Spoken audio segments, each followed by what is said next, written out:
আসসালামু আলাইকুম রহমতুল্লাহ।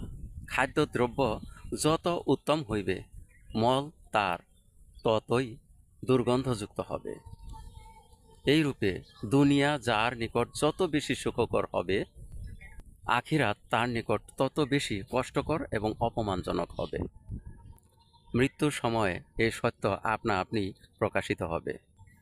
পার্থিব ধনৈশ্বর্য, যেমন প্রমোদ কানন, দাস দাসী ইত্যাদি যাদের যত বেশি, মৃত্যুর সময় দরিদ্রের তুলনায় তাদের কষ্টও ততই বেশি হবে।